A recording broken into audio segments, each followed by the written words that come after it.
my beloved Boss Mike Cervera.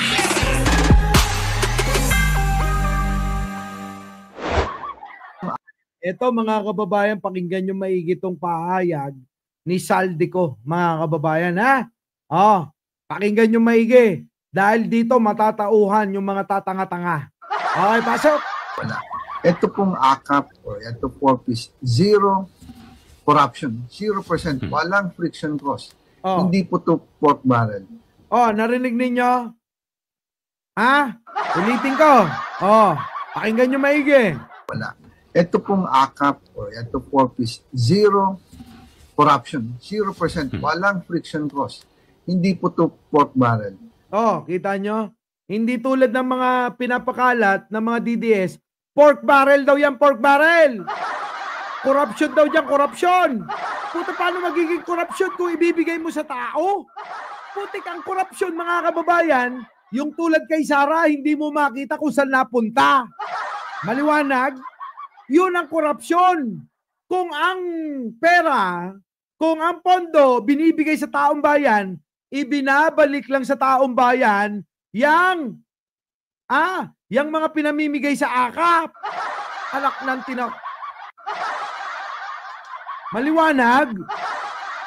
Kung binigay sa tao, paano na naging korupsyon? Ang korupsyon, ulitin ko, yung pondo na nahawakan na hindi mo maalaman kung saan napunta. Yun ang korupsyon. Pero kung napupunta sa tao, yung mga pera, yung mga ayuda, paano nyo matatawag na korupsyon? Sabi nila, yan daw ay panunul. Ano ba talaga? Hindi ko maintindihan kung ano natawag nila. Nandiyan ba si Nyulo? Nyulo!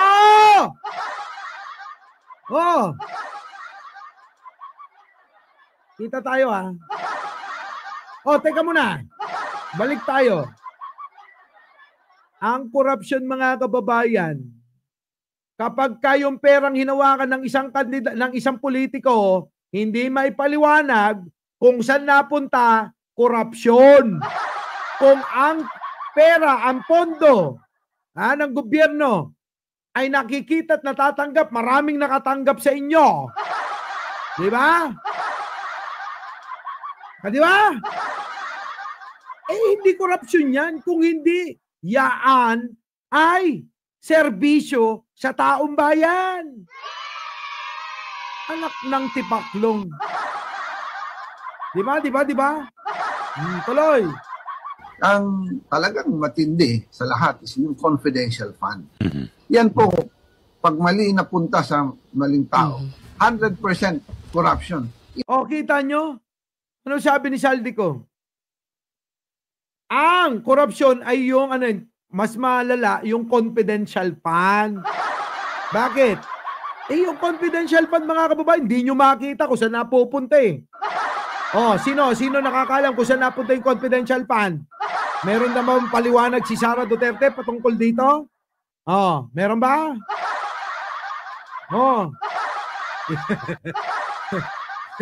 Wala, hindi tatalab sa akin yung mga bala-bala. Wala, mga kababayan. Hindi pa rin na ipapaliwanag ni Sara Duterte yung tinutukoy na na confidential fund, condolence fund na nga eh. Bagkus ito, mga kababayan, alam nyo, para hindi mapag-usapan yung inang-ina na condolence fund ni Sara, abay, ang binabanatan nila, yung AKAP, yung tupad, at kung ano-ano pa na serbisyo sa ating mga kababayan. Yan, maliwanag. In fact, kung naalala nyo sa investigasyon namin sa Kongreso, 11 days lang naubos. Si Napoles, 60 days. Ito, 11 days naubos. Kita nyo? Kay Napoles, 60 days. Yung confidential fund, 11 days naubos. Saan napunta? Naipaliwanag ng maayos? Nagbigay ba ng katunayan? Di ba? Yung binigay, eto mga kababayan, nagbigay nga ng katunayan. Ito yung binayaran namin.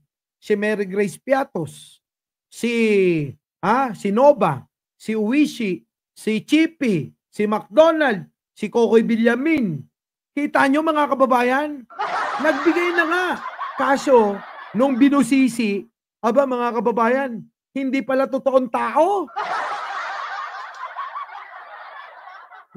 Tapos babanatan nila yung ayuda ng gobyerno para sa serbisyo sa taong bayan. Yan ang mali sa mga kampon ng kadiliman at kasamaan. Kapag nagserbisyo ka sa taong bayan, masama para sa kanila. Kapag hindi ka tumulong sa taong bayan, sasabihin nila, walang ginagawa ang gobyernong ito.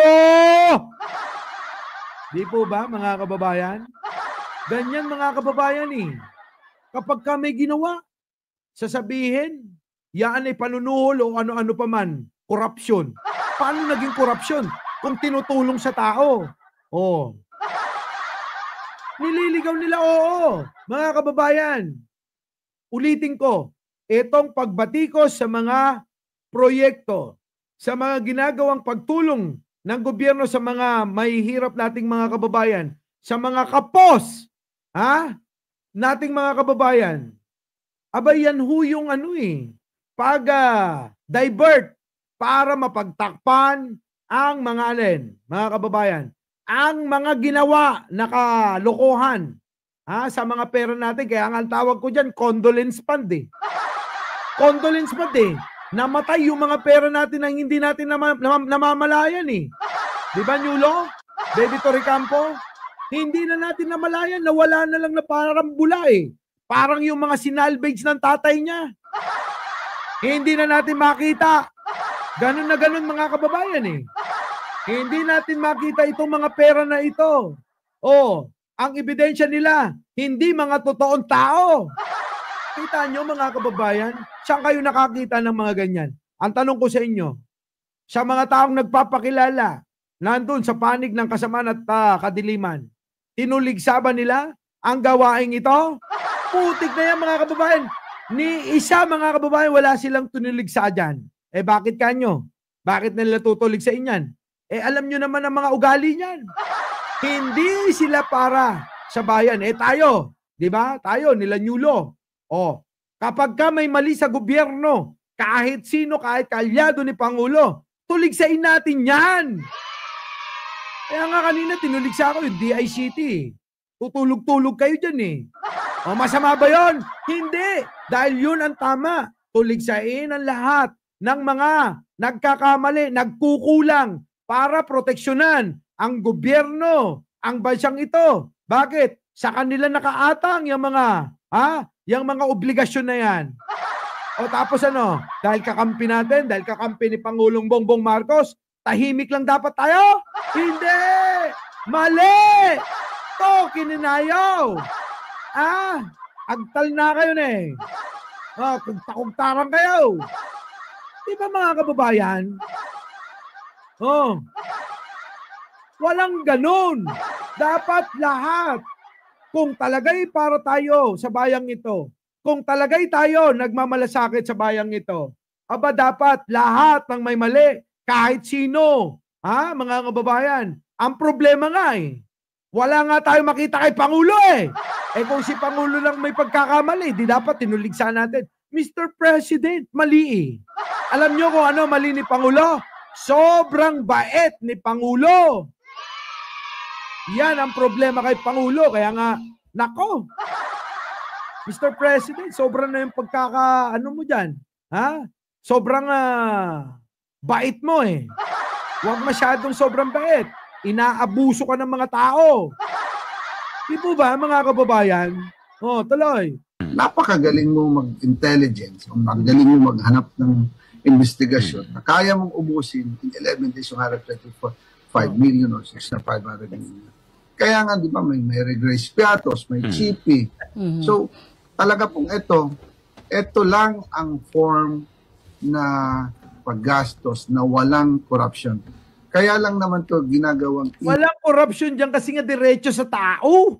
Hindi dumadaan yan sa mga congressman tulad ng binabalita. Ulit-ulit. Hindi dumadaan yung perang ayuda, mga kababayan, sa congressman. Alam nyo, malamang yung mga congressman, abono pa dyan eh.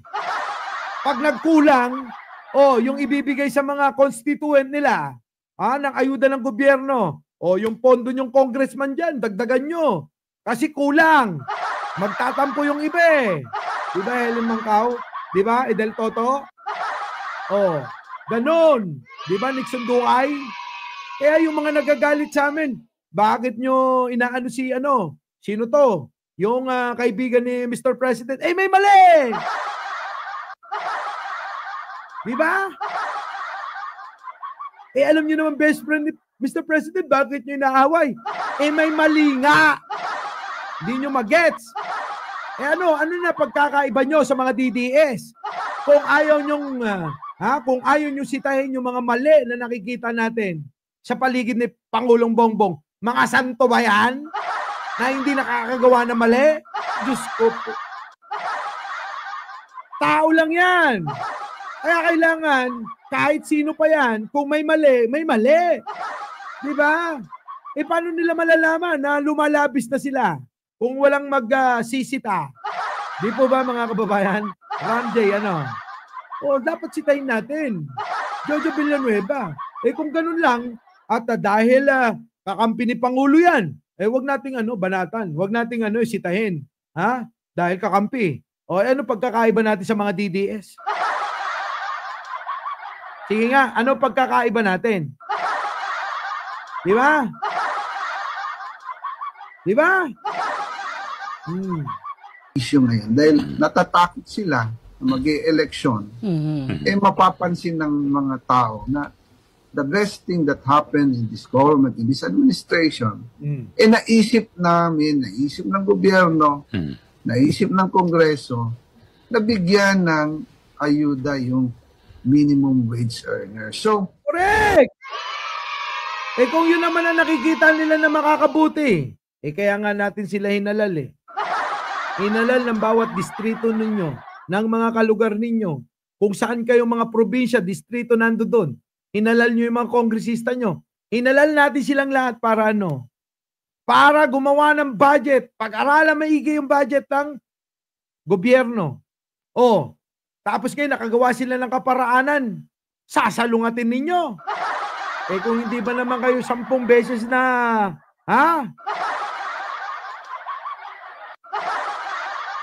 Ganun lang kasimple mga kababayan. Kung ulitin ko lang marami nagagalit sa akin nun Ang dami. Bakit ko daw binabanatan yung si best friend ni Presidente? Huwag na natin banggitin yung pangalan ng inayupak na yun. Diba? Siyempre may mali nga. Kita nyo tumahimik. Dahil may mali.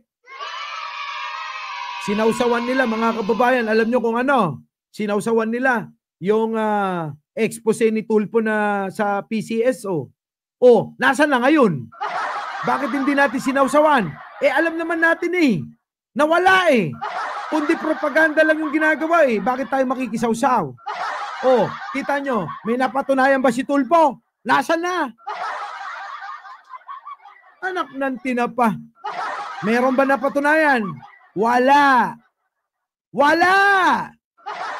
Malinis sabi dito tama, hindi katulad ni Pulong Duterte, 51 billion pa more. Narinig nyo ba sila? Natuligsain? Ayun, binabaha yung Davao. Nasaan? Ayan, total nabanggit mo na. Puntahan natin. Ano yung Davao? Ayan, Ang Davao City nga wala na baha. Kita nyo? Paki-translate na lang. Dito sa Bicol, namuuita sa mga tao dito. Kay dito, grabe baha. Ano daw sabi?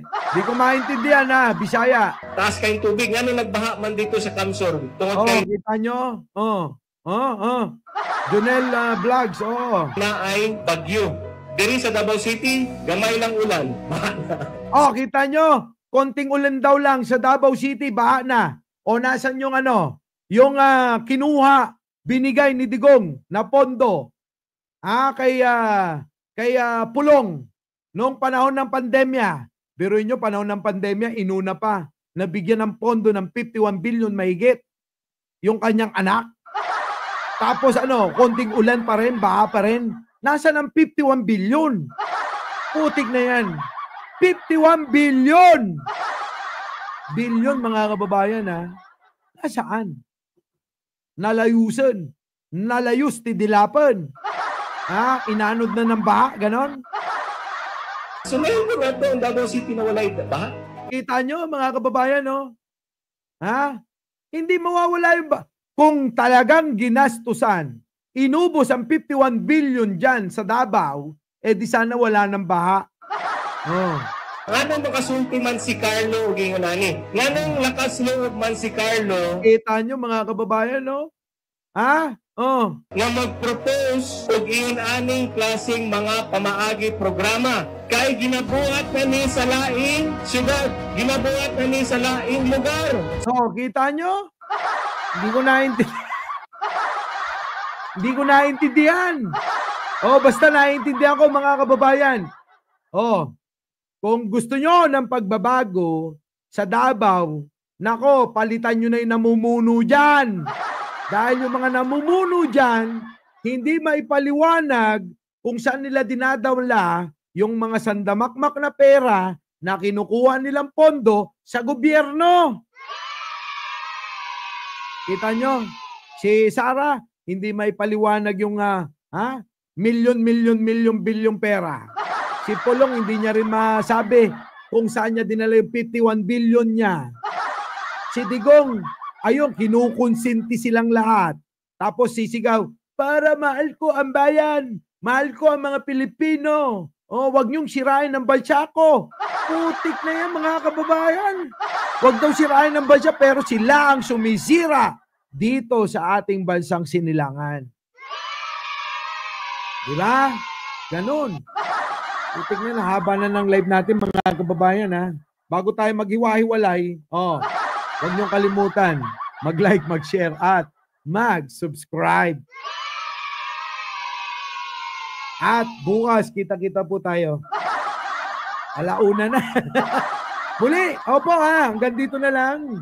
Muli ako po ang inyong lingkod, Mike Cervera po, lagi nagsasabi, mahalin natin ang ating kapwa, ipagdasal natin lagi ang ating bansa. Magandang umaga, magandang hapon at magandang gabi. Sa mandako ng mundo, naroon kayo siyempre, magandang buhay na rin para sa ating lahat. Our beloved Boss Mike Cervera.